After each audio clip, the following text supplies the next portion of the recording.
we have another firebrand voice from Northeast, Shri Hemanta Biswa Sarma ji, Chief Minister of Assam. Though he is not a second time Chief Minister like earlier Chief Ministers of the day, his innings is not less than a double century. So before starting the real test of his leadership, I, on behalf of organizer and Panchajanya and the people sitting here, I would like to pay our sincere condolences for the losses that Assam state have faced recently due to floods. Unfortunately, Delhi media has been, as usual, very insensitive, because 22 districts of Assam have been, and you have been working for the relief operation. Can you please update us what is there and how government is responding to the relief flood situation in Assam? Assam experience flood every year, but this time we experience it quite early, and almost 22 district has suffered. But out of all, one of our hill district, namely Dima Hasao, has been cut off by road, by railway, and they are suffering like anything. Last 3-4 days we are airdropping food materials. Today we have airdrop diesel, petrol. So they are suffering like you can just have an idea when they are being not linked with the mainland for last 7 days. But anyway, with the help of everybody, I am sure that we will be able to restore the land link or railway link soon, and normalcy will be restored. But yes, this is a very challenging time for us. Thank you, Hemanta da. I know that this must be a very difficult, decision for you. I know as an able administrator, you must be handling things from here also, but you have made it for organizer and Panchajanya for this day, despite having difficult times in Assam, and you are managing both the fronts very well. So really, gratitude. Let us start with the recent incident in Assam. Many people may not be knowing. Yesterday there was a situation in Assam where in Nagaon a police station was burned by a mob because some person from some community was arrested by police. And you have a very forthright situation, and we have recently seen, ladies and gentlemen, कि असम में भी bulldozer चला है. तो how long and how far this situation in bordering area is getting grave? देखिए, असम में जो हम लोग कर रहा है, ये last 6 years we are doing the same thing. हम बुलडोजर चलते हैं जब आप सिटी और कुछ एरिया में आपको कुछ छोटा मोटा एविक्शन करना है, but we have to evict lakhs of hectares of land, और हमारा चैलेंज बहुत ज़्यादा है. लास्ट 1 साल में कम से कम we have cleared not less than 5,000 to 6,000 hectares of land from encroacher. तो 5 से 6,000 hectares of land has been cleared from encroacher. कितना बुलडोजर चला है, कितना हाथी चला है, कितना घोड़ा चला है, इसका कोई हिसाब नहीं है. लेकिन हम कामयाब हुआ, और कम से कम अभी तक जो हमने हमारे लिए एजेंडा एक किया था कि इस रास्ता में हम लोग आगे बढ़ेगा, उस रास्ता से हम आगे बढ़ रहा हूँ. कल ऐसा एक घटना हुआ कि असम में हमारा unfortunately in many of district today we are in minority. When we said we are in minority, भारतीय लोग ही माइनॉरिटी है, जो माइग्रेटेड है they are majority, we are minority. कल ऐसा ही एक थाना में कोई लोगों ने अटैक किया, थाना को बर्न डाउन किया, तो जैसे रेस्पॉन्स देना था हम रातों रात में दे दिया हूं, और मेरा लगता है आगे हिम्मत नहीं करेगा।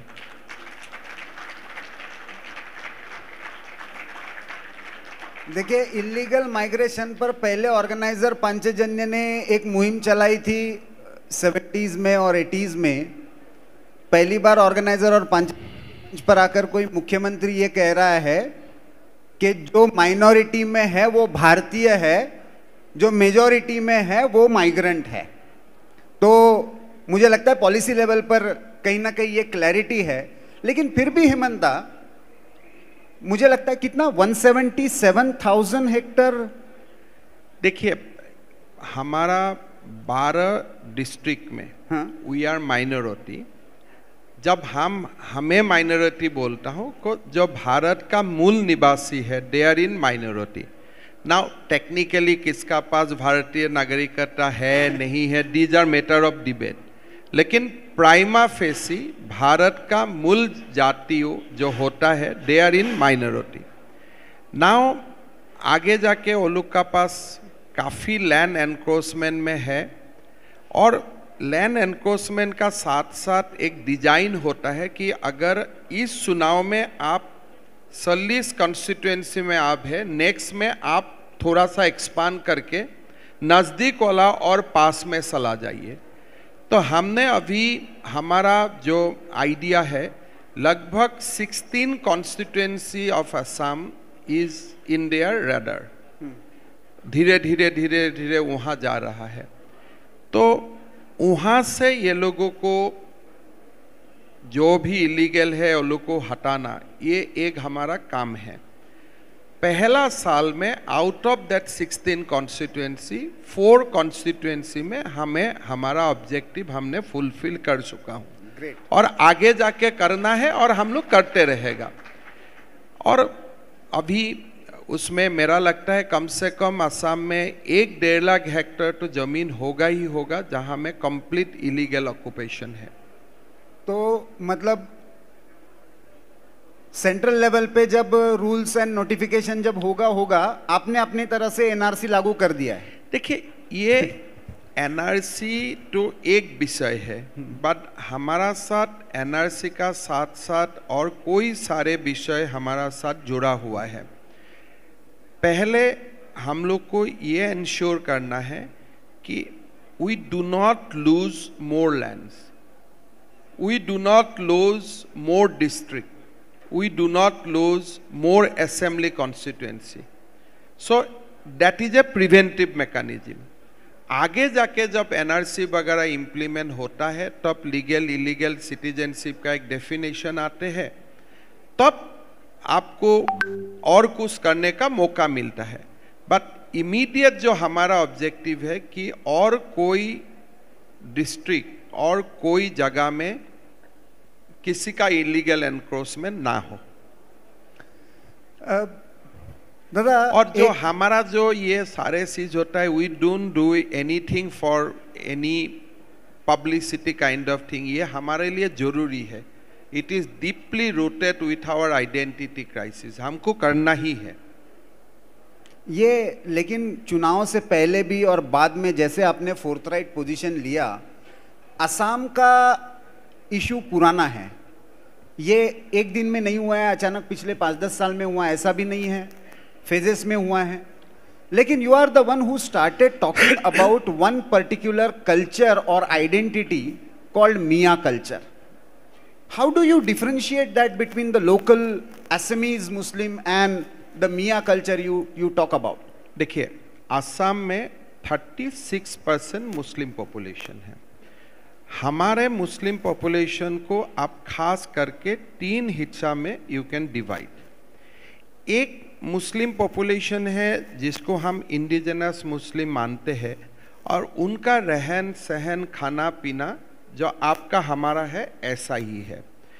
तो वो लोग हमारा जो मेन स्ट्रीम है, मेन स्ट्रीम में they are part of that, and we do not have any grievances against them, neither they have any grievances against us. Second, there are Muslim population who have converted probably 2 generations before, but they still carry, उनका घर का सामने अभी भी आप तुलसी का पौधा आपको मिलेगा. And sometimes the ladies of the house still they maintain the cultural part of our civilization. उनको हम लोग देसी मुसलमान का नाम में जानता हूँ. ये दोनों सेगमेंट को अगर आप अलग कर देते हैं, then the other kind of Muslim population who have migrated to Assam, maybe somebody prior to 1971, some they post 1971, but they themselves identify as मियाँ मुसलमान. वो लोग अपना भाषा, अपना लैंग्वेज, अपना जो भी है they want to maintain, और वो लोग अपने आप बोलता है भाई हम लोग मियाँ मुसलमान हैं. तो even schooling दे कभी कभी सेंसस में भी लिख देता है हमारा लैंग्वेज क्या है, मियाँ है. हम बोला जब आप मियाँ अपने आप को बोलता ही है तो मैं भी आप लोग को बोल लेता हूँ, तब उसमें क्या आपत्ति है.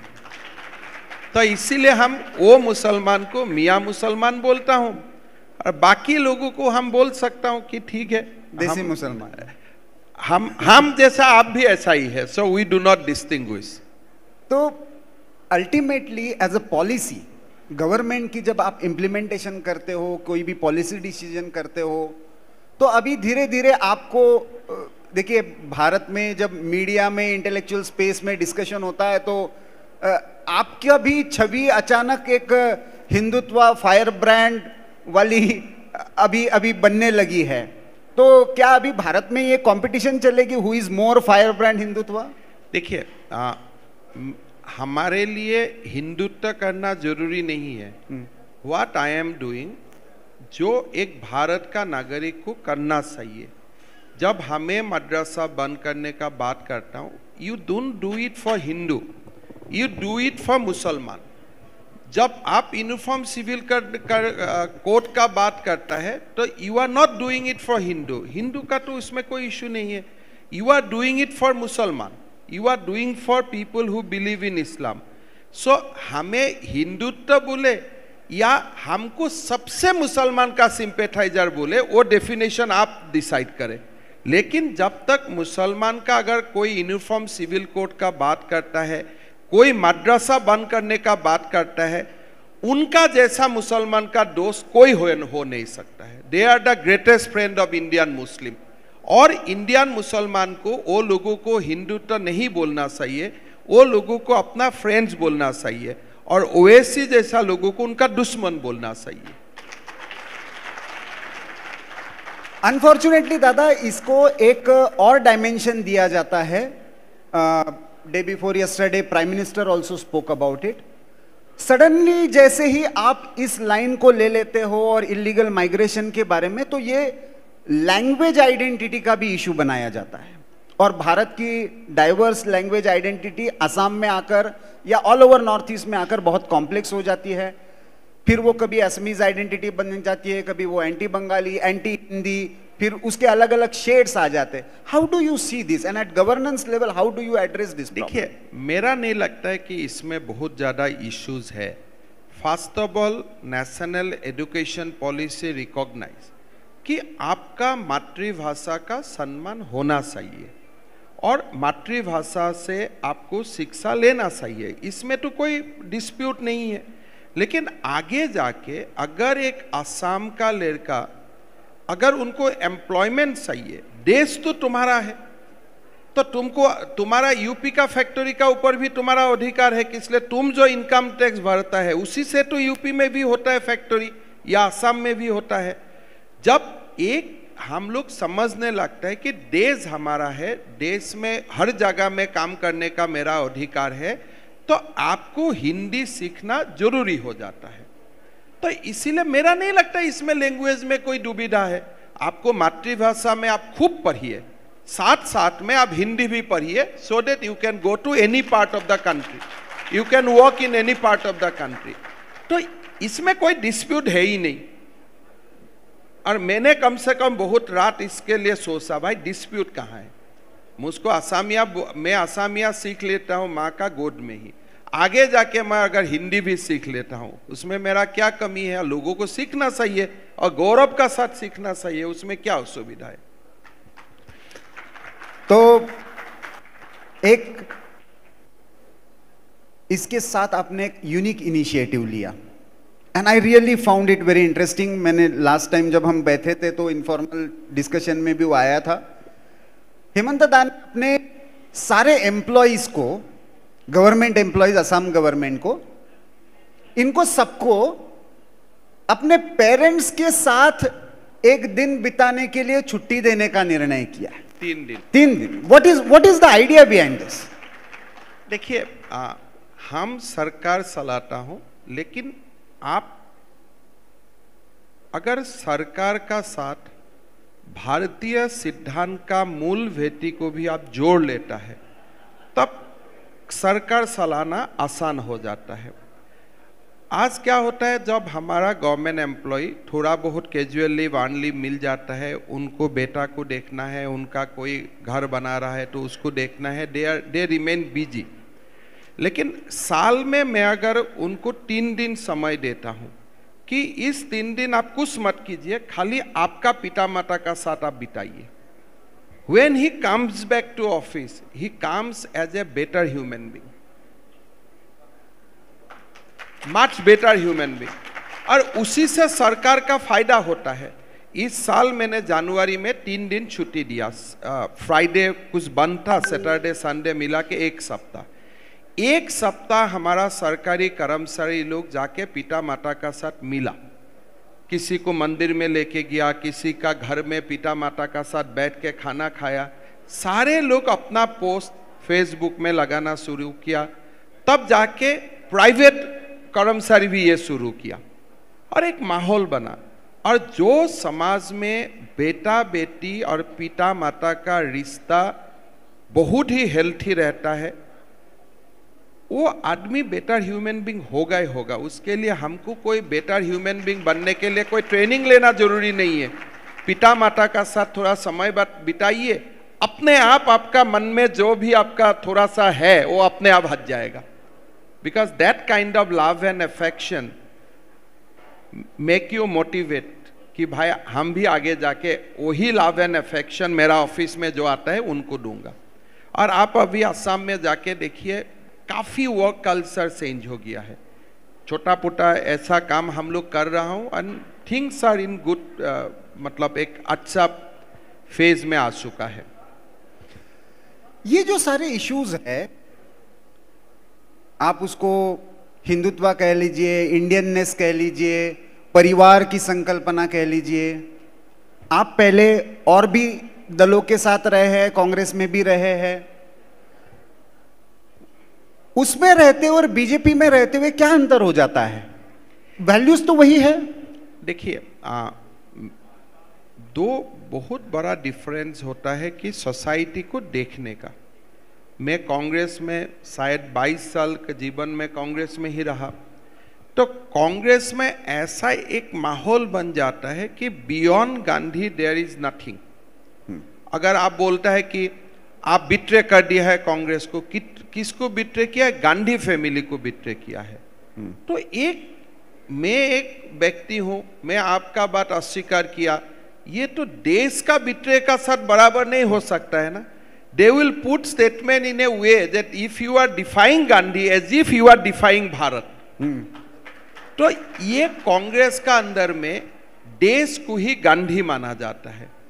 लेकिन बीजेपी आने का बाद या बीजेपी का जो माहौल है उसमें हम लोग बहुत गर्व से बोलता हूं कि भाई लीडर तो छोड़ दीजिए, मेरा दल से भी नेशन ऊपर है।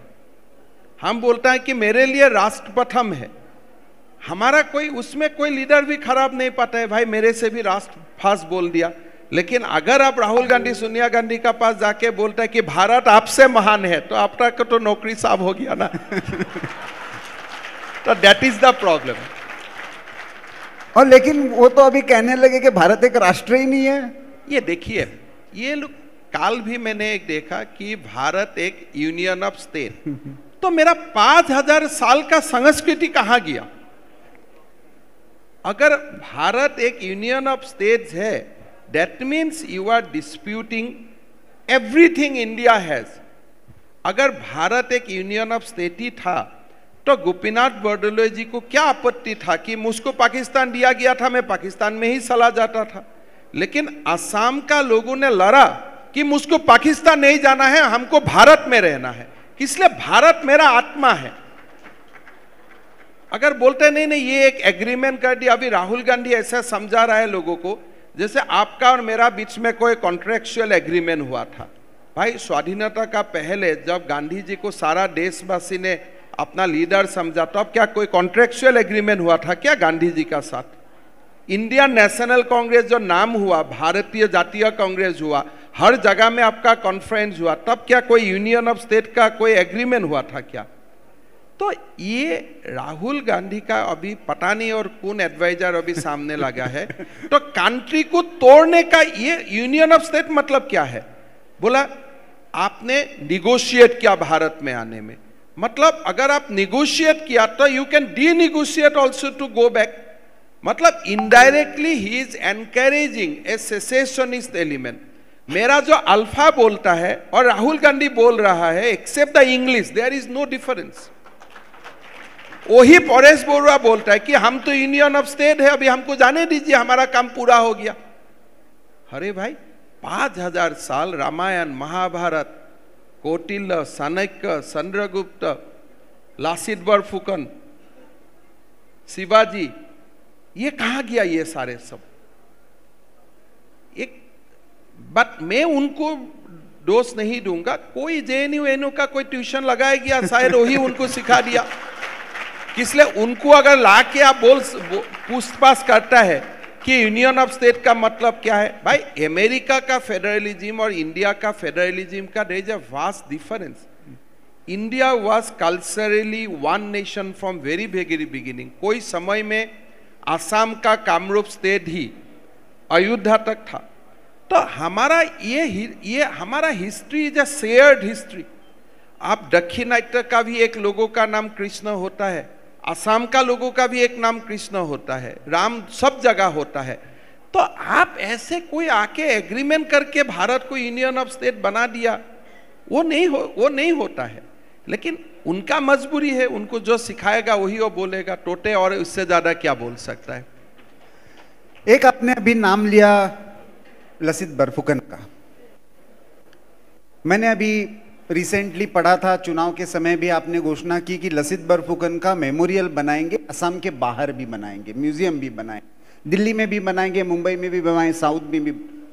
क्या कारण है? लसित बरफुकन निश्चित बड़ा फ्रीडम फाइटर है। देखिए बहुत लोग भारत में नहीं जानते हैं, Assam has a unique place in our history. 1200 शतिका से टिल ब्रिटिश एनेक्स असम का ऊपर 17 टाइम्स इस्लाम का अटैक हुआ और हमने हर टाइम रेजिस्ट किया। अगर भारत का सारे महापुरुष का बारे में आप अगर पढ़ेगा, उसमें दिखाई देगा they struggle but they did not succeeded to the extent they should have succeeded. इसलिए भारत में तो औरंगजेब तो फैल गया सारा जगह में, लेकिन असम ने वो फैलने नहीं दिया। अलाउद्दीन खिलजी का दिन से असम का ऊपर अटैक हुआ इस्लामिक सिविलाइजेशन का, और लसित बरफुकन तक हमने 17 टाइम्स इसको रेजिस्ट किया। तो ये बहुत ही गौरवशाली एक हिस्ट्री है जो लोगों को जानना चाहिए। मैंने बहुत दिल लगा के भारत का बाकी महापुरुषों को बारे में पढ़ा है। सबने संग्राम किया, बहुत लोगों ने सेक्रीफाइस किया, लेकिन असम हमेशा विक्टोरियस रहा। हमने कभी आने नहीं दिया वो लोगों को। लास्ट में कांग्रेस वो लोग को लेके आया, अलग बात है, वो हमारा थोड़ा बदकिस्मती रहा, लेकिन हमारा वीर पुरुष ने कभी आने नहीं दिया। तो थोड़े दिन पहले मैं एक बुक पढ़ रहा था कि कैसे महाराज पिठू ने अलाउद्दीन खिलजी पूरा देश को ले लिया था हाथ में, असम में रेजिस्ट किया, और इसका कारण तिब्बत और चाइना जाके वो लोग नहीं पहुंचा। आज अगर साउथ ईस्ट एशिया में इस्लामिक सिविलाइजेशन नहीं पहुंचा, इसका कारण आसाम ही है कि आसाम हैज रजिस्टर्ड एवरीथिंग। तो इसीलिए ये बहुत ही गौरवशाली एक इतिहास है। लासित बरफुकन का this year we are commemorating 400 years of his birth. So इसको थोड़ा भव्य रूप से हम लोग करने का कोशिश कर रहा हूँ, सो दैट लोग जाने, लोगों इतिहास पढ़े। क्या कारण है लेकिन के ये आप महाराजा पृथु से लेकर लासित बरफुकन, श्रीमान शंकरदेव, स्पिरिचुअल वॉरियर्स, इतनी बड़ी परंपरा रहते हुए भी नॉर्थ ईस्ट का ये पूरा का पूरा इतिहास हमारे सो कॉल्ड मेनस्ट्रीम हिस्ट्री से गायब रहा? ऐसा है कि लेफ्ट हैज रियलाइज कि नॉर्थ ईस्ट एक फॉल्ट लाइन है।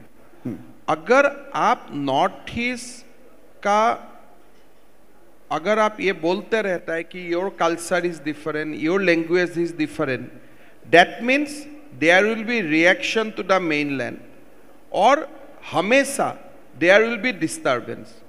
और एक समय आप मिजोरम सीएम जोरामथंगा जी का अगर आप लाइफ जो उन्होंने मेमोरियल लिखा वो पढ़े, तो उन्होंने ये लिखा कि मैं चाइना से ही ऑपरेट किया था। तो लेफ्ट का दुस्ती तो चाइना से था उस समय।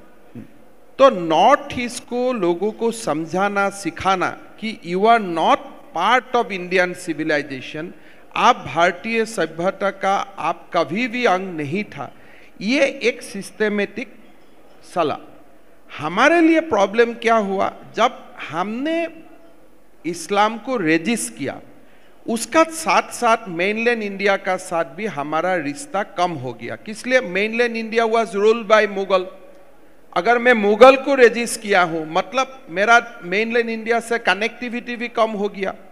तो इसीलिए आसाम का जो स्वर्णिम इतिहास है, इसका बारे में कोई चीज भारत का मेनलैंड का लोग नहीं जानते हैं। नहीं जानने का कारण यही है कि we have registered the rule of Islam, Aurangzeb, फलाना सबका। उसका कारण हम लोग का एक इंटेलेक्चुअल एक कट ऑफ हो गया था। इसका एडवांटेज लेफ्ट लोगों ने खूब लिया। लेकिन अब जाके जब हमारा लोगों ने ये बात करने लगा, भाई what we are doing, we are registered Islam, for whom we have registered Islam, to save our civilization. And what was our civilization? This Indian civilization was our civilization. लोगों ने देखा कैसे महाभारत का दिन से, कैसे रामायण का दिन से हम लोग पूरा भारतीय सभ्यता का साथ जुड़ा रहा। तो now there is a new line of thinking. Now left का मोटा मोटी दुकान बंद हो चुका है, वो तो बंद हो जाएगा थोड़ा दिन में, वो तो और नहीं चलेगा। दादा, now you have spoken about the change. क्या ऐसा बदलाव हो रहा है नॉर्थ ईस्ट में? Is it just a political change और there is something fundamentally changing about the connectivity and the culture and to part of things. The Bharat as a whole, they are appreciating the role of North East right from the day of beginning of our civilization.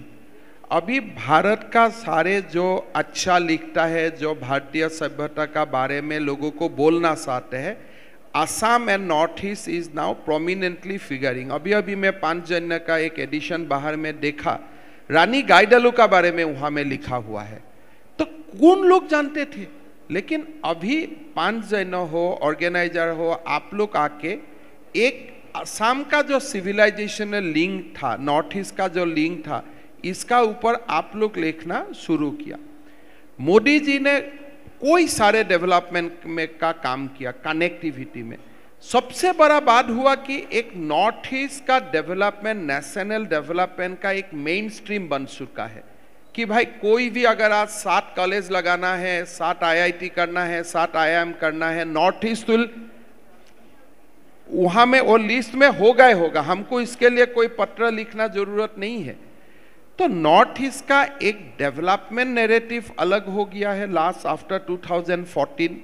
North east में militancy almost खत्म हो चुका है और north east का साथ भारत का mainland का संबंध जो एक समय थोड़ा सा टूट गया था, वो बहुत जबरदस्त अभी फिर एक री एनर्जाइज हो रहा है। तो north east now changing every day. And changing for good, changing for better. Emotional level में, डेवलपमेंट लेवल में, आप हर क्षेत्र में, ये कोई खाली पॉलिटिकल नहीं है। Before opening the session for the audience, last question from my side. यदि आने वाले 5 साल के असम के लिए मैं आपको कहूं कि आपके 2 प्रायोरिटी एरिया, ड्रीम प्रोजेक्ट ऐसा है, तो आप क्या कहेंगे? नहीं, देखिए, असम का अंदर बहुत सारे पोटेंशियल है, तो हमको असम को धीरे धीरे जो भारत का पास से स्टेट्स है उस लेवल तक लेके जाना है, और we are already moving on that direction. ये साल हमारा जीडीपी 5 लाख करोड़ हो जाएगा, तो हम धीरे धीरे we are joining in that league. ये हमारा सबसे बड़ा काम है कि वी मूव फास्ट।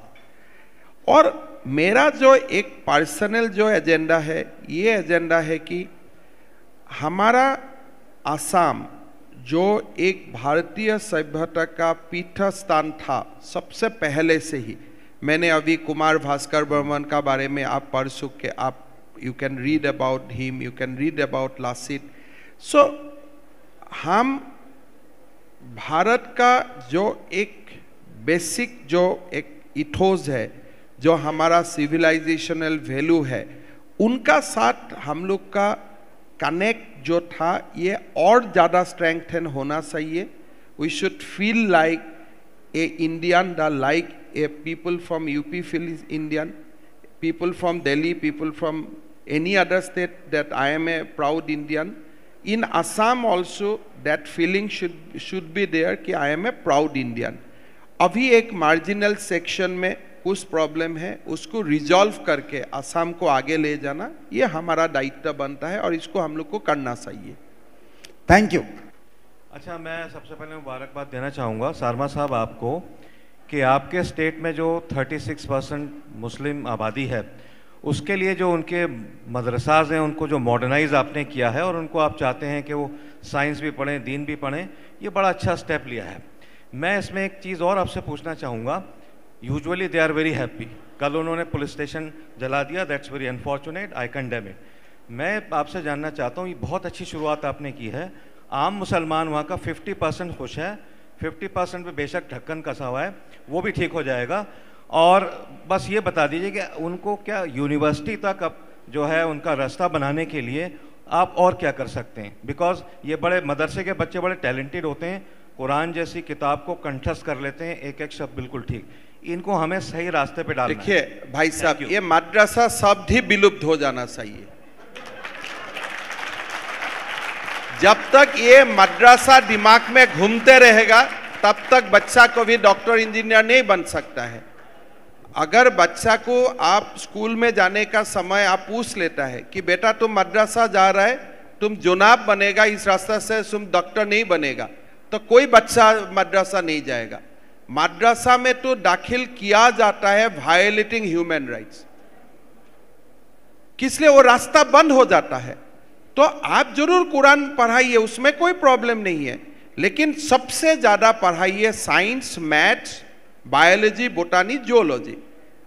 तो इसीलिए मदरसा सब विलुप्त हो जाना चाहिए, नॉर्मल एजुकेशन होना चाहिए। और घर में आप खूब आपका धर्म पुथी पढ़ाइए, पूरा 2 to 3 घंटा धर्म पुथी पढ़ाइए, लेकिन स्कूल में ऐसा ही शिक्षा दीजिए जो शिक्षा से आपका बेटा डॉक्टर और इंजीनियर बन सकता है, प्रोफेसर बन सकता है, साइंटिस्ट बन सकता है जी। और भाई साहब और एक बात है, मैं आपको बताता हूं, कोई जो आप बोल रहे हैं मुसलमान लोग कुरान कंठस्थ कर रहा है तो इसलिए उनमें बहुत ज्यादा मेरिट होता है, ये सारा मुसलमान भाई हिंदू था।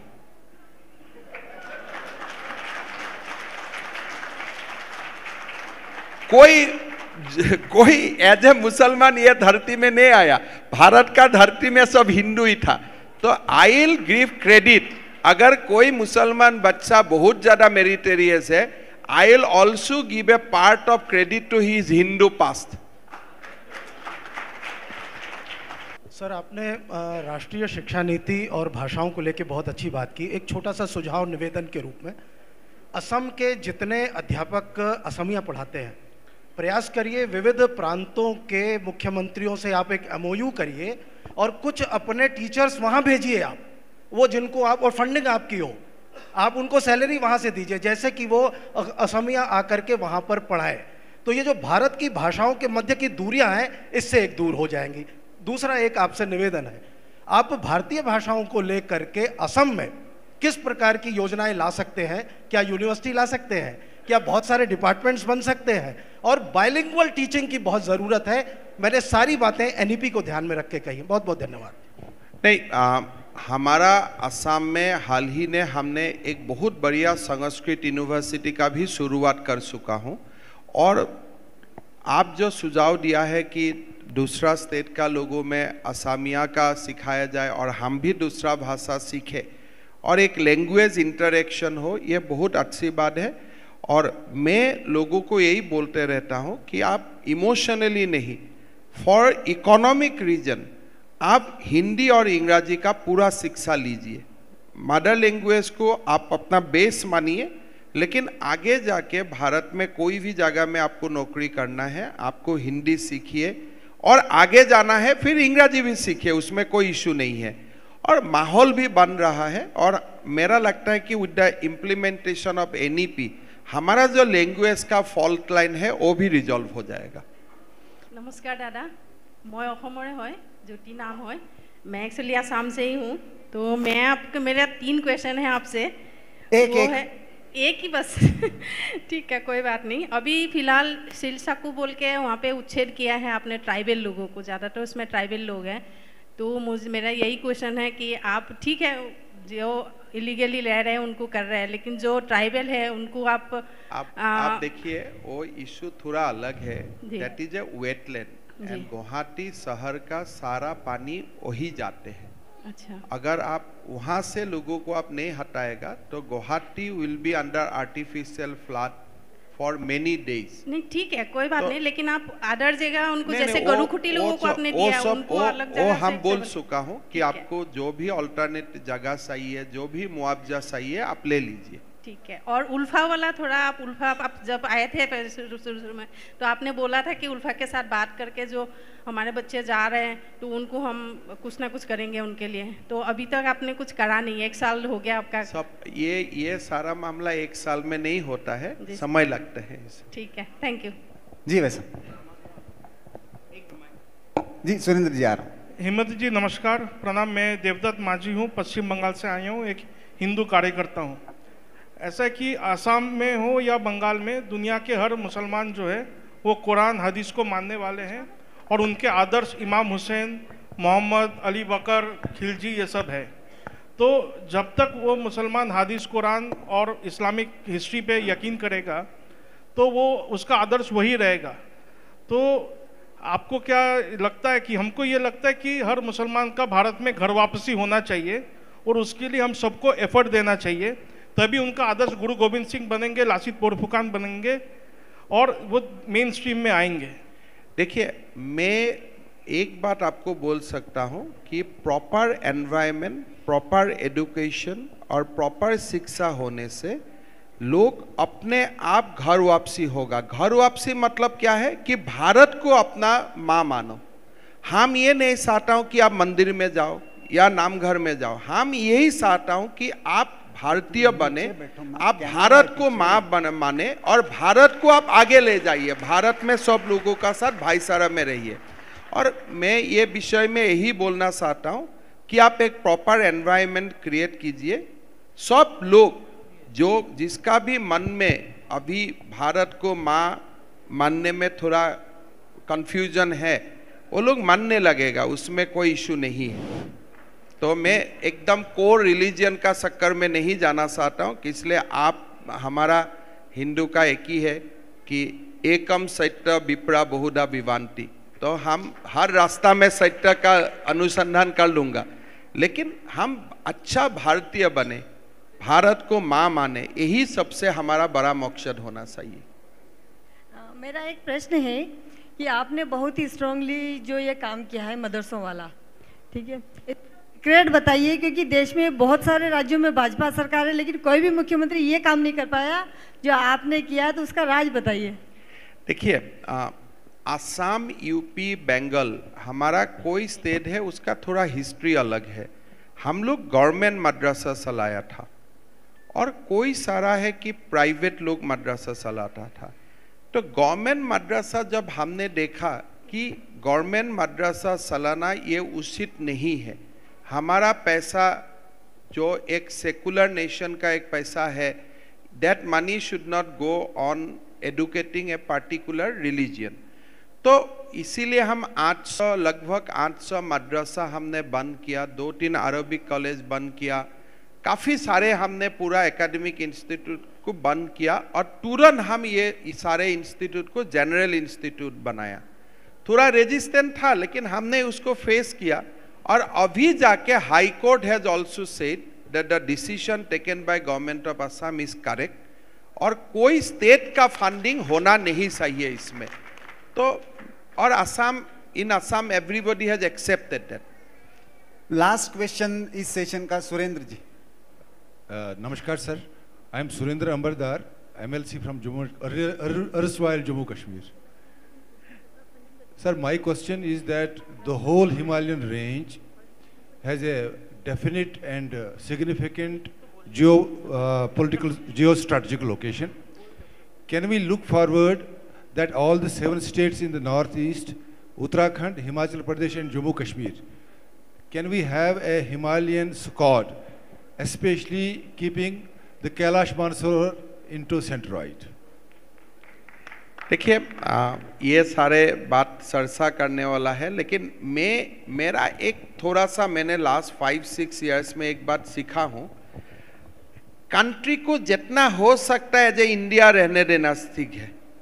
तो बहुत ही हम अगर एक कारण के लिए एक आइडेंटिटी अपने लिए क्रिएट कर लेता हूँ, दूसरा आइडेंटिटी एक क्रिएट कर लेता हूँ, दैट्स लीड्स टू, और राहुल गांधी का जो बल्कनाइजेशन वाला स्टेटमेंट है, यूनियन ऑफ स्टेट, उधर तक लेके जाता है।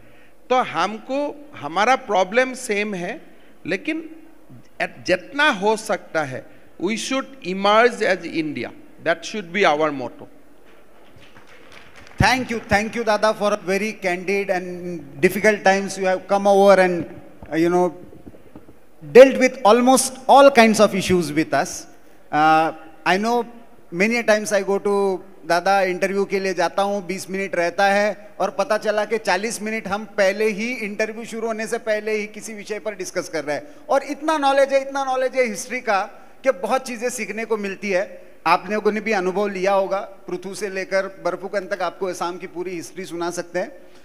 तो मुझे बहुत आनंद हुआ आज हमारे विशेष निमंत्रण पर 75 इयर्स हुए। 75 इयर्स से हम ये नॉर्थ ईस्ट के इश्यूज के बारे में बोल रहे हैं। आज फोर फ्रंट पर आकर दादा उस एजेंडे को आगे बढ़ा रहे। तो on behalf of organiser Panchjanya, all of you, please big round of applause for Hemant Biswa sir. Thank you, thanks a lot दादा।